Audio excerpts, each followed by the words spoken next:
Hello and welcome to another episode of the Molten Truth. I am your host, Zoey Michaels, and we are here today with an award-winning musician. Her name is Randie O'Neil, and we're going to do this a completely different way than my previous interviews. In the past, I've had an opportunity to speak a little bit in advance with all of the people who've shown up on my episodes. Today, we're going in a little blind. So other than knowing that Randie is an award-winning musician, I know as much as you do. So let's find out more about Randie together, shall we? Randie, thank you for joining us. Thank you for having me, guys. Great to be here. Hello, everyone. Nice to have you. So I'm looking forward to learning about you. You did mention that you also run a podcast. So that was something new for me that I learned in the last, 2 minutes? What else can you tell us about yourself? Americana artist, singer-songwriter. Okay. I've been a solo project for about 12 years now, and I have about 5 albums out. And each one we're doing a little bit better, it's been really going nicely. And okay, so Americana artist. I recently put a band together, and I just love performing live, and that's just such a good time. I also am a counselor. I'm actually I was an adolescent addiction specialist for about 28 years. Wow. Anxiety, all of that. Now I just kind of do it part-time on the side. Yeah. Supplement here or there. So I'm curious, do you ever use your music as part of the counseling, as maybe to help people cope with things? Do the two ever merge together? They do, but not in that way. Most of my kids never knew I was a musician because I was there for them. Mm-hmm. Okay.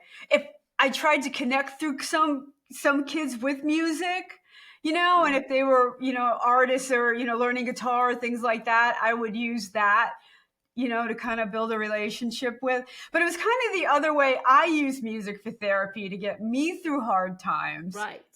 And sometimes things that happen in counseling I would use in a song. For example, I had this one family that had moved from the Ukraine.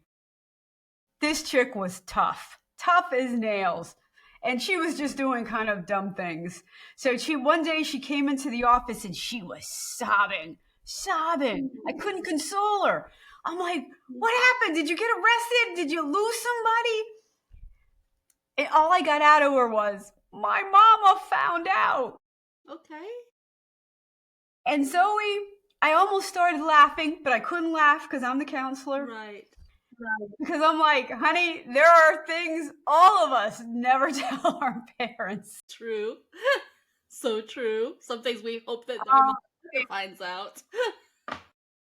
She got caught red-handed, and to her world was imploding. Her mother was seeing her differently now, and we had to work through that. But I went home that night and wrote a song called Don't Tell Mama.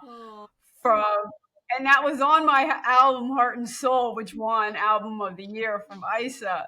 Yeah. So it was kind of the lead track on that. Yeah. So, and that came from a counseling experience. It was my experience, but it was, from this girl I was working with, Absolutely. And inspiration just comes from sometimes the most unexpected places. I have an outline for a book I've got actually the outline of the story, but a book I intend to write, they did come from my day job. And sometimes it works out that way. I mean, someone has a conversation with you and you're like, oh, that'd be a great storyline. Let me jot down this idea and let me do this. In your case, it's the music world. But yeah. Right. That's why we have lyrics all over the place, on our phones, on slips of paper, all over the place. Exactly. I was speaking with another music artist a day or two ago, and I was telling him about my thoughts about kind of how inspiration is almost like an ecosystem where, like the rain system, he just wasn't quite following my train of thought, and maybe I didn't explain myself well, but, I think about inspiration like, really like that ecosystem. Someone paints a picture and it might inspire someone else to write a song, and someone else's song might have the lyrics that might inspire someone else to write a book, and so on and so forth. And it just feeds off of each other. I didn't explain it nearly that well in my session with him as I did just now. Hey, it's also okay. People go through similar incidents, right? Yeah. Or even siblings are in the same house, Yes. but their perspectives are always different, True. right? So you take an incident and you take a little moment in time and you write about it and you embellish it. You write a hook around it, Yes. and you kind of make it your own moment. Um, but again, that moment was different for someone else. Right. True. And I think that's what I really like. The more I talk to other writers, the more I talk to musicians, you know, the spirit of competition, even though there's is maybe some friendly competition, the spirit of competition in our what we do isn't like it is in other industries and other jobs. We are there to help each other, to even work with each other, because even though what we do is similar, the same job essentially, one musician does the same, might write the same type of Americana, another person does Americana. You have completely divergent viewpoints on songs. So you're not directly in competition necessarily. And it makes Well, such a nice environment to work in. it does, because the definition of competition is a race only one person can win. Yeah. That's not music. No. They're going to listen to me. They can listen to you. They can listen to all my friends. They can like none of us. That's not a competition. Right. That's why we have to support each other, because it's up to our fans and the people listening to find out what they resonate with. So And if they don't resonate with me, I have my friend over here. I want you to connect and enjoy that experience. exactly. And same thing with the writers. What story appeals to my friend over here may not appeal to this friend over here, and my book might appeal to that person but not to that person. And yeah, it's just about finding the right audience at the right time. Right. So It's so true. yeah, I love that about what we do. I just wish everyone could have that sense of accomplishment and that sense of, this is what I do and I'm happy with it, without the added stress of, oh, I'm competing against you, because who needs it?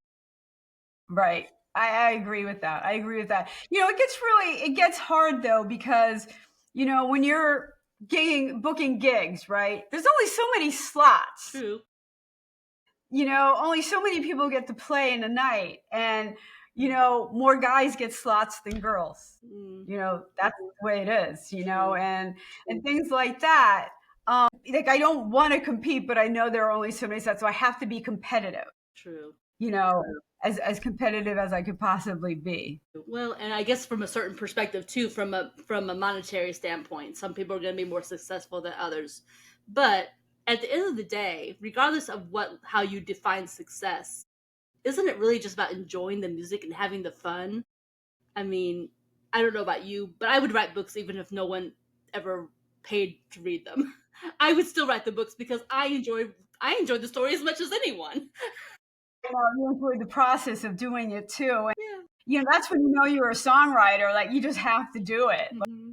Oh, I'm done with the music business. Oh, wait, here's a song. You have to help yourself, and you have to define your idea of success, Hmm. because success isn't monetary in this business. Right, and these days more than ever, from what I understand, it's more It's challenging brutal. than ever to have monetary success in the music business, and it feels like that Right. in the writing business.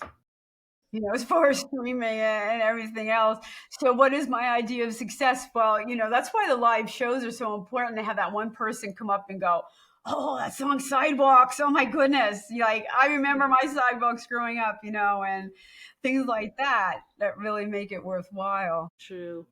And it's a pity sometimes that the best songs don't ever make it to the radio. When I think of how many CDs I have bought over the years, and I don't buy nearly as many CDs as I do download these days, but get what I'm saying. But some of my most favorite songs were never made the radio, but they were on that CD that I happened to buy because of maybe one popular song that I eventually got bored with because they overplayed it. But the ones that stuck with me were the ones that were on the same CD, and I came to love after I found it. You know, it's just, it's like, wow, you are gypping the people of all these wonderful songs by concentrating on just these one or two that fit your criteria. So, You know, and the internet and streaming has been a game changer in that respect, because you used to have to listen to what the big records were pushing. You know, true, they put millions of dollars behind an artist. That artist is going to be successful. true. You know, and they're going to make sure you listen to it. And now with streaming services, I think it's up to the listeners to decide what they're going to listen to, you know, and they can find new music, and they know what platforms. They could always find new radio stations and things like that, and find new songs. It's a little easier to find new music if you're really looking and not staying with the commercial radios. And that's why the indie music industry is as big as it is. It's 40% of the business, That's amazing. Yeah. and it's huge. You know, so we're kind of clawing our way, for our piece of the indie pie, which is why all the indie record labels are really taken off and things like that. They're not ignoring the indie industry anymore. Yeah. Well, and rightly so. I mean, it's just about time that there was a platform for that. And just recently, someone also educated us about there's a email address to send in your vote for the best song, best artist. I think I had written down. Let me see if I can find my note about that. I just spoke with someone the other day. Is it here? Sure. When you're looking for something, you can't find it. Oh yeah, CICC weekly poll at outlook.com was what he gave me. Are there more than one email address for voting for your favorite song, or was that just for one specific station? It might be just for one station. Okay. I don't even know that address. What is it? CIC? Yeah, CICC weekly poll at outlook.com. Oh, I bet you that was probably for Cashbox Radio. It probably was for that one specific indie station. So I was thinking, I don't know what I was thinking. No, that's okay. No, that's okay. I am a little new to this indie radio station idea, so I'm sure It's one of many, but Cashbox is a big piece of the puzzle of tracking indie artists. Yeah. They're one of the few that will track indie artists and give them a place on the list. Where Billboards is all record sales. It's still old school, so I can't compete with that, But if you go by streams, Cashbox goes by stream and not by sales. So us indie artists have a shot with Cashbox and their tracking. Very cool. So yeah. So do they track like how many like downloads then? Is that what they track, or?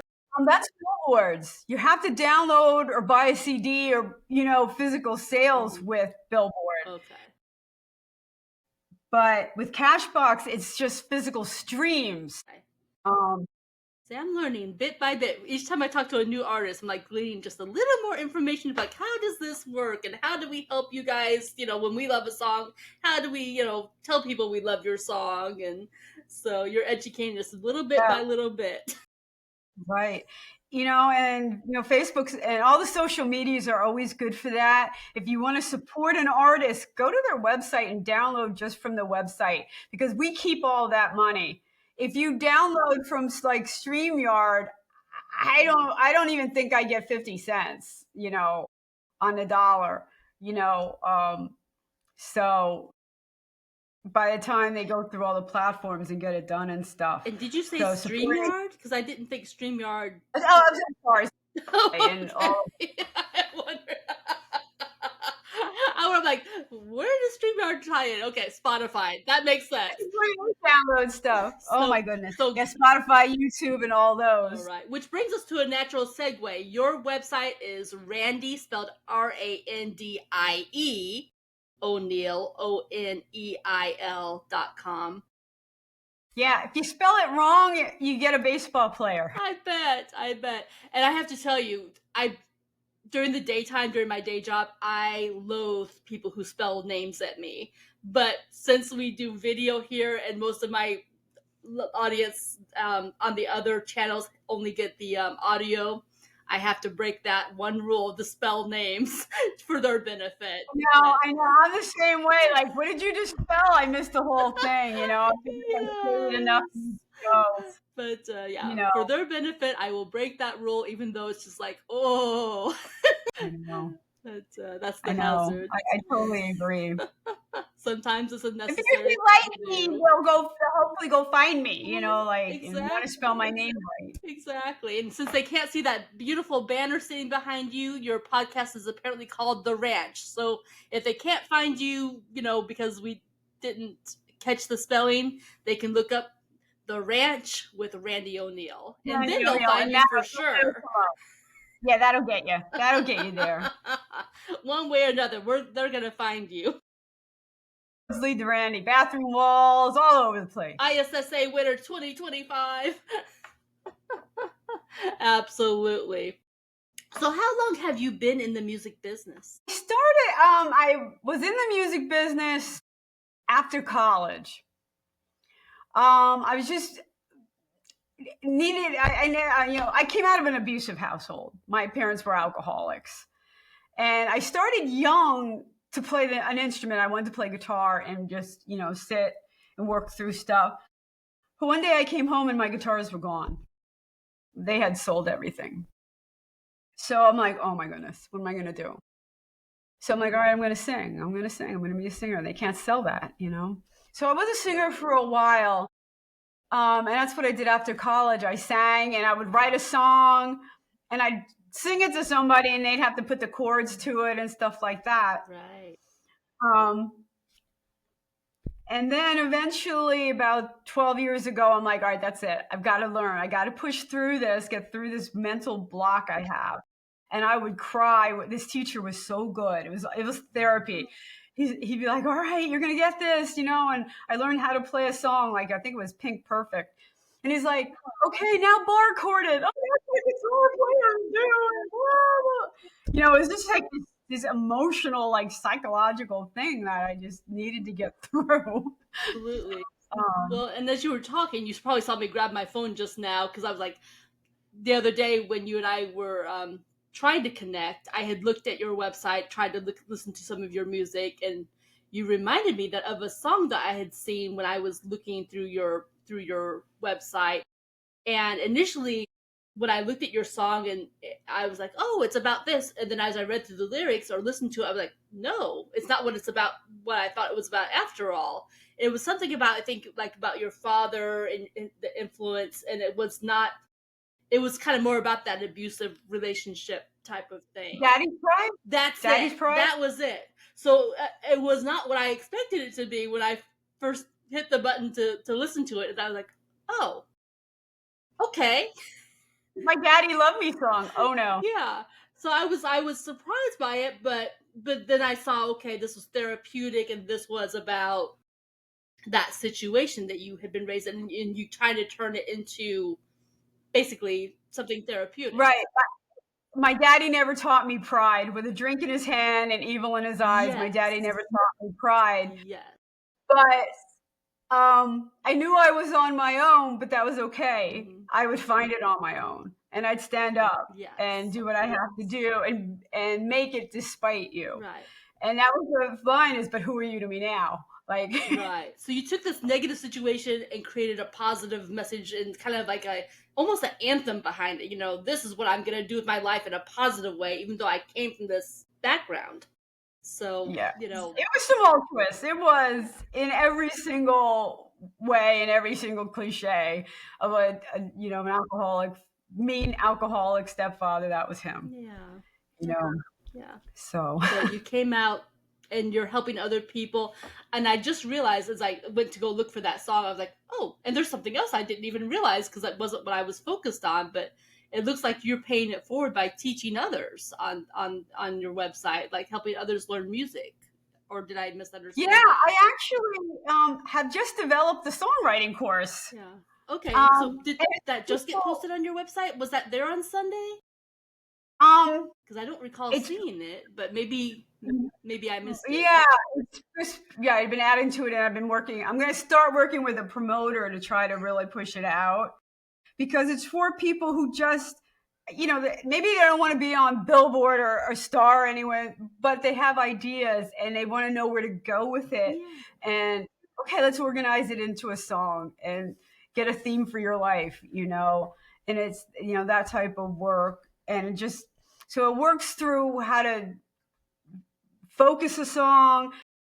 It goes through structure of a song, beats and everything like that, but it kind of focuses on honing your emotions, through the process. That is so wonderful that you're stepping up and helping someone like that.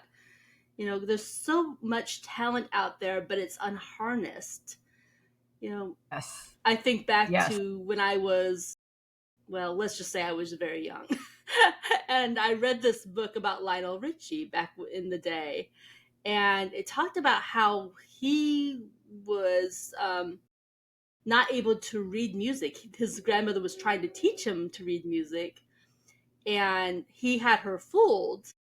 He would learn by ear how to play the songs she wanted him to play, but he could never read the music. He would just memorize based on listening to her and figuring it out. So for a long time, he would, compose his music with a tape recorder. And then later on, he probably learned how to actually write the music proper. But the thing is, talent unharnessed, there's training involved. Find a way. Rod Stewart's the same way. He knows no music theory at all, and that's kind of, you don't need a whole lot of music theory to write a song. Yeah. You really don't. You don't have to go to Berklee School of Music or Juilliard or, anything like that to write a really, sweet or a pungent song, to write your story. Yeah. It's just about finding the way to get it out there and getting it in front of the right person. Right. Yeah. Very cool. See? And most of us, I think we don't realize that that's possible. I think we were led to believe that there is a great deal of training involved. I actually went to school with someone who was later in the band here in the United States. I don't know if you're in Canada or if you're here in the U.S., but oh, you are, okay.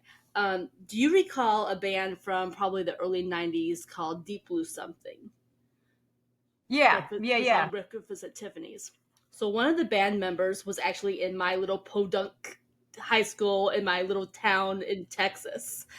And he was very talented, and he went on to college. So, of course, that's in your mind that, oh, he had to go to college for the music classes and so on in order to be a success in that. So that's, I think, ingrained in us that, oh, you must have that education, that additional, in order to get anywhere. Not that I think he still does music today, not as his job, but as just a fun release thing that he does these days. I think he does real estate now, but that's the point, Zoe, is expectations. Mm-hmm. Right? I know when I walk into a room, most guitar players are going to be better than me. They've been playing longer, they probably have more training than me, but I can make my point. Yeah. I can make my point. And that's where my strength lies, my voice and my songwriting. And I play a little guitar along, and you put a band together, they're going to try to make you sound good. That's what you do. And there are people who you have to be this classically trained. And there are people who really try to make me feel bad about my guitar playing. Like, I'm not having it. Yeah. I'm just not. You're right. Tons of people are better. But I can write a song, and few people can, exactly do that. Can you capture the mind? Can you capture the heart? That's what's going to count. Exactly. Yeah. Exactly. Yeah. That makes absolute sense to me. Yeah. Sometimes there's value in education, but there's a point where maybe education could be overrated. Yeah. And if you're going to be a pop singer or country or whatever, honestly, a lot of these songs are 4 or 5 chords. You know what I mean? It's really not that hard. You know, if you're going to be in a symphony, go to Juilliard. You know what I mean? Yeah. There's a big difference between a symphony train and what I'm doing. Okay. There's also, if you're going to be a session musician, like who I turn to when I'm going to record, Yeah. I ain't playing guitar in a studio. I ain't wasting my money. You're going to hear somebody like really good, and I'm going to try to, you know, back into it and play it live, you know? So it's a big industry. You know, it's a big industry, and there's room for, you know, people like me. There's room for the session musicians, symphony. You know, what do you want to do in the business? That is you true. know, it's a big. Just choose your education wisely.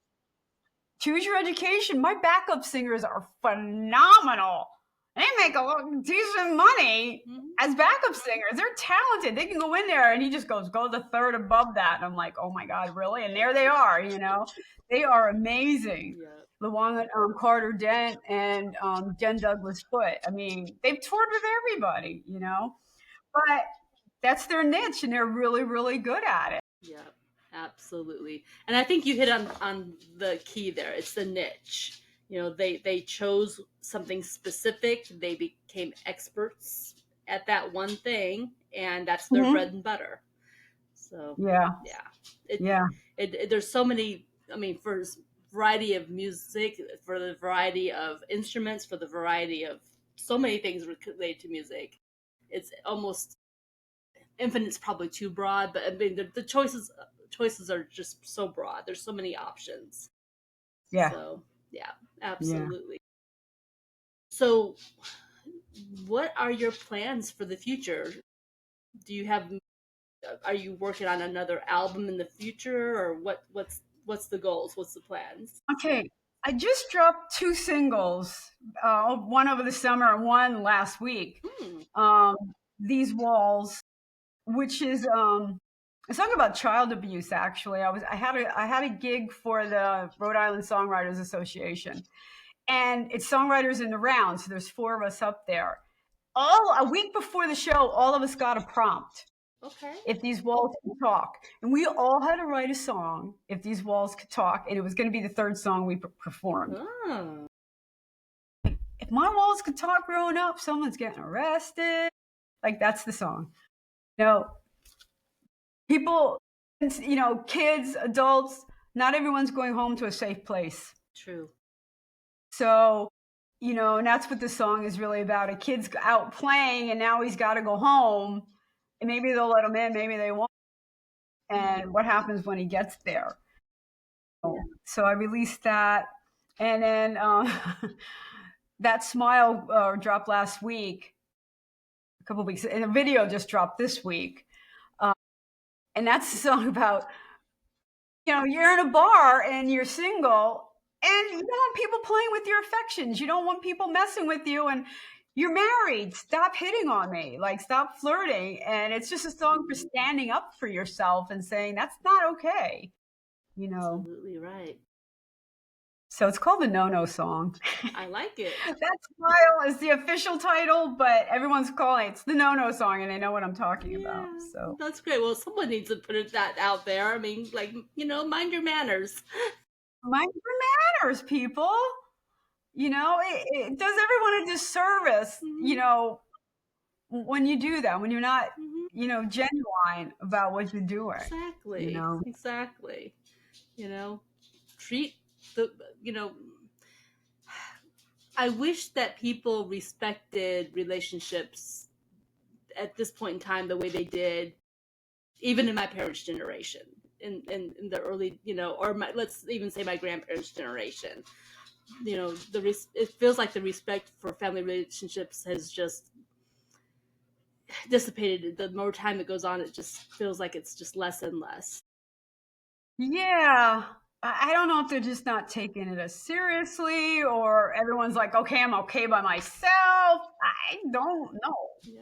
Yeah, there's so many possible reasons. It's true. But at the end of the day, it is about respect. It's respect for self. It's respect for others. If you are married, you have no business looking at another person. you know, toying with someone else's affections, and not to mention the betrayal to the person you're married to. I mean, It is. It is. Yeah. You know, nobody wins that. No. Nobody wins that. No. Yeah. So that sounds like a good song. That I like this idea. The No song. That sounds great. The No song. Needs to be It's a big anthem. Like, I could just hear it being an anthem for like women in bars. Like, no. You're not coming home with me. Like, I like it. That's great. That's so good.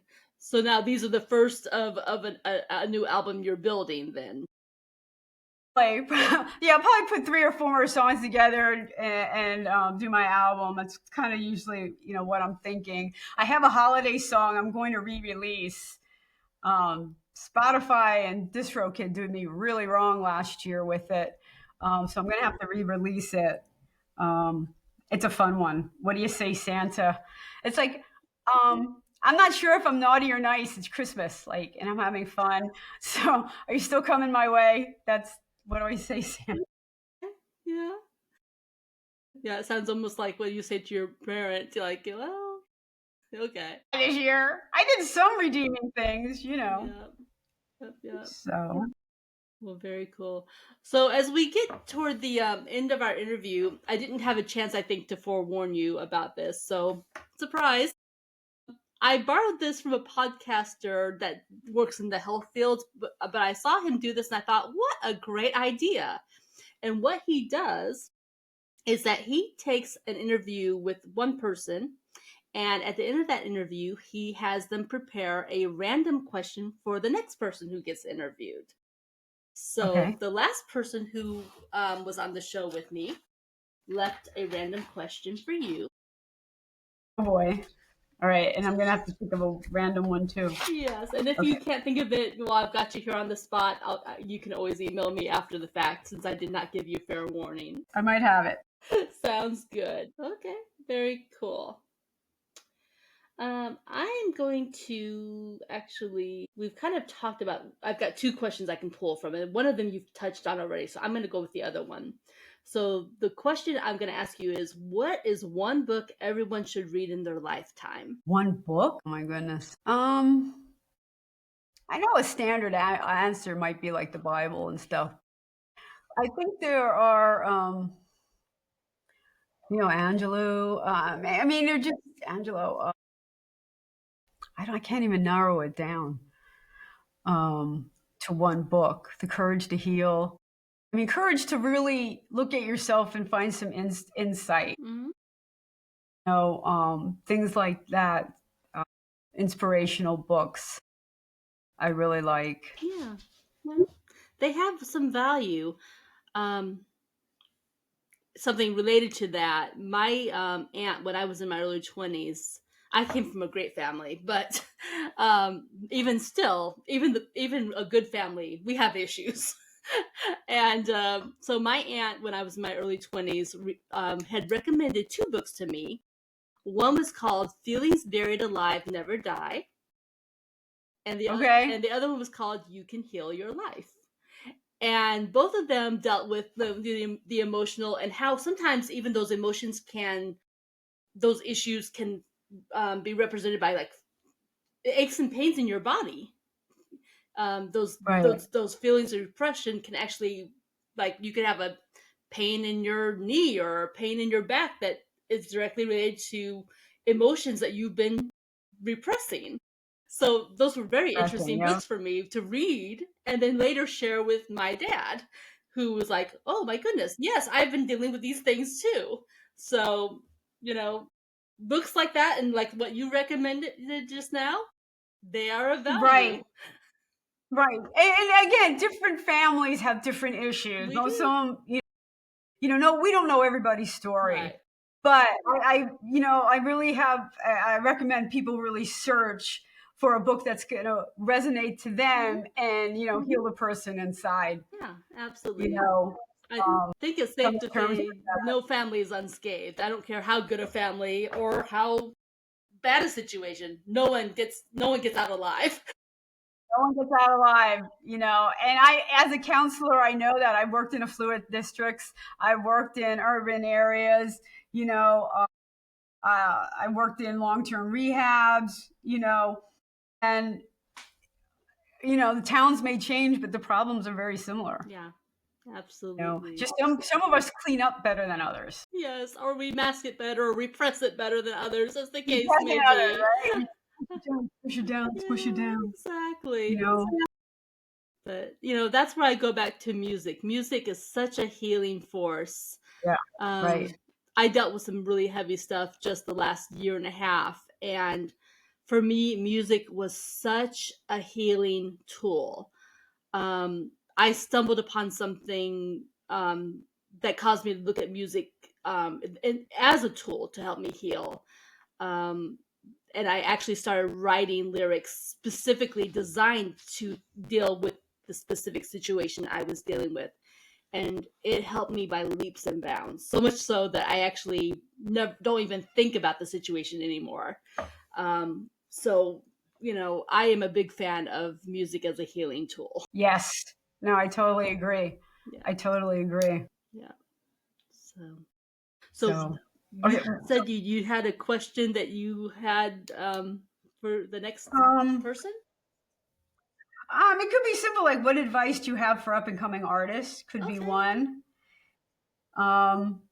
And what's your biggest challenge as an artist? And what's your biggest challenge? Okay, great. So we will ask them that. Now I'm gonna fill in the blanks because it may not necessarily be a musician next time. It probably will be because that seems to be my focus this season. I'm actually very excited to actually have the chance to talk to musicians this season because music is a great love of mine, as well as books. Last season was a little mixture of writers, business owners, and I had the great privilege of speaking with Caden Gordon, who I think may have been the one who referred you to me. And he's the one Right, who has Caden's then great. sent me the musicians. Yeah, I'm really excited to be able to now expand into the music world a little bit.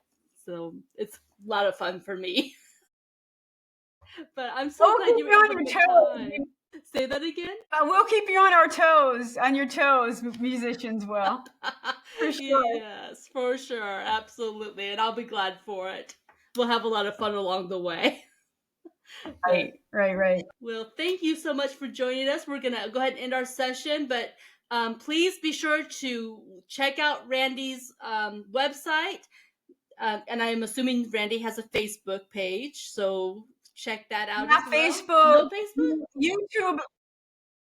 I have Facebook, yeah, Facebook, YouTube, Okay, yes. Instagram, all of those. YouTube is probably I love my YouTube page. The ranch is on there, all my videos, and I did get awards from ISA for a few of my videos. Okay, So good. have won awards. So I love shooting video. I have a lot of fun with it. So Sounds good. check So out you my have YouTube page. all these places. Check them out. Be sure to like them. Please check out ZoeMichaels.com. Check out my Facebook page. Please like that. Spread the word. Let's Really. help us build the audience. Check out her music and tell others. So thank you for joining us, and we're gonna come to a close here. All right. Bye, everyone.